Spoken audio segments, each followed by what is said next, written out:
नमस्कार साथियों, UPSC master में आप सभी का स्वागत है। इस लेक्चर में हम ब्रीफली डिस्कस करेंगे दिल्ली सल्तनत की सैन्य प्रणाली पर। मित्रों, दिल्ली सल्तनत में शासित वर्ग हिंदू था और शासक वर्ग था मुस्लिम। यही वजह है कि दिल्ली सल्तनत का जो स्वरूप था वो सैन्य राज्य का था। चूँकि दिल्ली सल्तनत एक सैन्य राज्य था, इसलिए इसकी सुरक्षा के लिए विशाल और शक्तिशाली सेना की आवश्यकता थी। जैसे ही मोहम्मद गोरी यहाँ से कुछ भारतीय क्षेत्रों को विजित करके अपने देश लौट रहा था तो रास्ते में ही उसकी हत्या कर दी गई थी। चूँकि उसका कोई पुत्र नहीं था तो इसलिए जो भारत में विजित क्षेत्र थे वहाँ कुतुबुद्दीन ऐबक ने सत्ता को संभाला और आगे नेतृत्व किया। कुतुबुद्दीन ऐबक ने जो परंपरा चली आ रही थी अस्थायी सेना की, उसी को ही यहाँ पर चलाए रखा। इसका उत्तराधिकारी इल्तुतमिश बना और इसी इल्तुतमिश ने पहली बार राजधानी को दिल्ली स्थानांतरित किया। अब तक कुतुबुद्दीन ऐबक लाहौर से दिल्ली सल्तनत पर शासन कर रहा था। इल्तुतमिश ने सैन्य व्यवस्था में सुधार करने का कुछ प्रयास किया। इस काल में हम हस्म कल्ब ये सुल्तान के अंगरक्षक हुआ करते थे और हस्म ए अतरफ ये अस्थायी सेना हुआ करती थी जो अक़्तादार मुहैया कराते थे। इनकी व्यवस्था की शुरुआत की। इसी काल में फ़क़े मुदव्विर ने एक पुस्तक लिखी है आदाब उल हर्ब। ये पूरी सैन्य व्यवस्था पर ही लिखी गई है। इल्तुतमिश के बाद भी व्यवस्था इन्हीं पर चलती रही, अर्थात हस्म कल्ब था, हस्म अतरफ था। कोई डिपार्टमेंट नहीं था, कैसे वेतन मिलना है, कैसे भर्ती होनी है, कोई व्यवस्था नहीं थी। इल्तुतमिश के उत्तराधिकारी जब अमीरों की भेंट चढ़ गए तो उसके बाद बलबन जो है उसने दिल्ली सल्तनत की बागडोर को संभाला। और चूंकि इसने महसूस किया कि सल्तनत को मजबूती देने के लिए एक विशाल और मजबूत सेना की आवश्यकता है, जो तभी संभव है जब एक डिपार्टमेंट हो। इसी को ध्यान में रखते हुए इसने आरिज-ए-मुमालिक नाम का एक डिपार्टमेंट बनाया जो सैन्य विभाग था। इस विभाग ने ही सेनाओं को 4 सेनाओं में विभाजित किया। सबसे पहली थी हस्म कल्ब अर्थात सुल्तान की सेना, दूसरी थी हस्म अतरफ अर्थात अक़्तादारों की सेना, तीसरी थी अस्थायी सेना और चौथी थी स्वयंसेवकों की सेना। सुल्तान की सेना या हस्म कल्ब इसे जो है खास खेल के नाम से भी जाना जाता था। यह सुल्तान की निजी सुरक्षा के लिए हमेशा तैयार रहती थी। इसमें खास 2 अंगरक्षक होते थे जो सुल्तान के बराबर में नंगी तलवारों के साथ खड़े रहते थे। इन्हें हिस्सा रेजादार कहा जाता था। इनकी नियुक्ति स्वयं सुल्तान करता था और वह इस पर अपने सबसे भरोसेमंद सैनिकों को ही नियुक्त किया करता था। दूसरी थी अक़्तादारों की सेना। अक़्तादारों की सेना को हस्म ए अतरफ भी कहा जाता था। यह सेना साल में 2 बार सुल्तान के सामने निरीक्षण के लिए लाई जाती थी। इसका वेतन भी अक़्तादारों के द्वारा ही दिया जाता था। देखिए, सैन्य व्यवस्था की ये सबसे बड़ी कमजोरी थी। चूँकि इस सेना का वेतन जो है वो अक़्तादार ही देते थे, तो इसलिए इस सेना के जितने भी सैनिक थे उनकी जो भक्ति थी वो सदैव अक़्तादारों के प्रति ही रहती थी। तो जैसे ही सल्तनत कहीं युद्ध लड़ती थी तो ये सैनिक पूरे मन से युद्ध नहीं लड़ते थे। इनको पता था कि अक़्तादार तो वेतन देगा ही देगा, और इसी सेना की संख्या सबसे ज़्यादा हुआ करती थी। तो और यही थी कमज़ोर। तो यहीं से जो है दिल्ली सल्तनत की सैन्य व्यवस्था की कमजोरी झलकती है। एक होती थी अस्थायी सेना।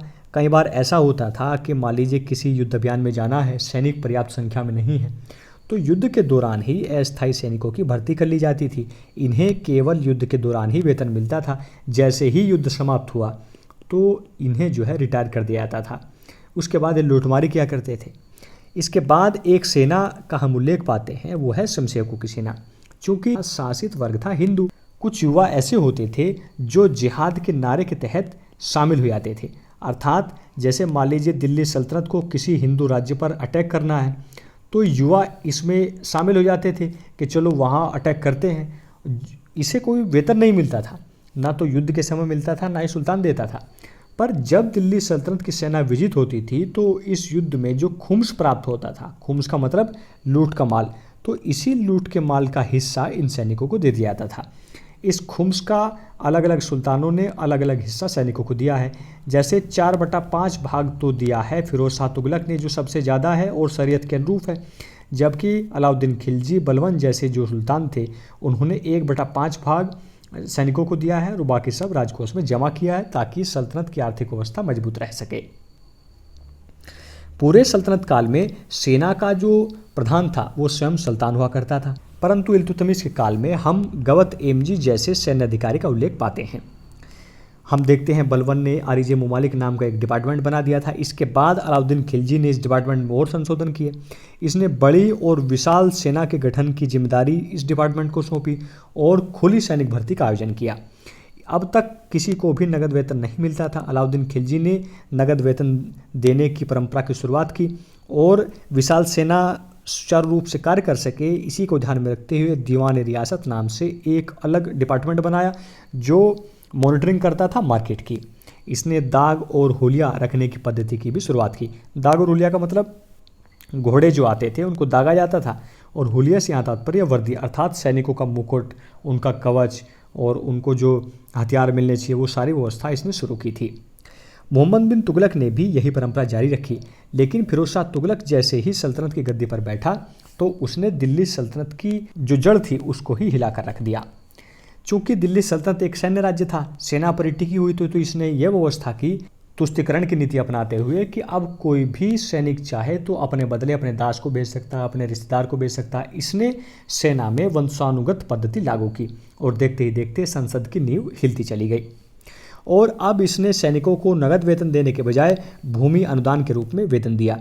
अब तक अलाउद्दीन खिलजी ने जो दाग और हुलिये की व्यवस्था चली आ रही थी इसको भी इसने नकार दिया और यहीं से सल्तनत का पतन शुरू हो गया। इब्राहिम लोदी की सेना भी उतनी मजबूत नहीं थी। बाबर ने इसकी सेना के विषय में लिखा है कि इसकी सेना मरना जानती है लेकिन साना नहीं जानती, अर्थात डट कर लड़ना नहीं जानती। एक डिपार्टमेंट और था जो सैन्य व्यवस्था से जुड़ा था, इसे दीवान इंसा या गुप्तचर विभाग के नाम से भी जानते हैं। चूँकि दिल्ली सल्तनत की शासकीय संरचना इस बात पर टिकी हुई थी कि दूर दराज में नियुक्त इक़्तिदारों से लेकर समस्त विभागों के कर्मचारी और अधिकारी की प्रत्येक गतिविधि से सुल्तान परिचित रहे, तो इसी को ध्यान में रखते हुए गुप्तचर व्यवस्था की शुरुआत की गई थी। यह अलाउद्दीन खिलजी के शासनकाल में बहुत मजबूत थी, पर सिकंदर लोदी के काल में सर्वश्रेष्ठ थी। सिकंदर लोदी की गुप्तचर व्यवस्था के विषय में ऐसा कहा जाता है कि इसे भूतों प्रेतों से भी सूचनाएं मिला करती थी। मुझे आशा है कि इस लेक्चर ने आपके जो सैन्य व्यवस्था से संबंधित फैक्ट कंसेप्ट हैं वो क्लियर कर दिए होंगे। फिर भी यदि आपका कोई डाउट बचा है तो आप कमेंट सेक्शन में ज़रूर लिखें।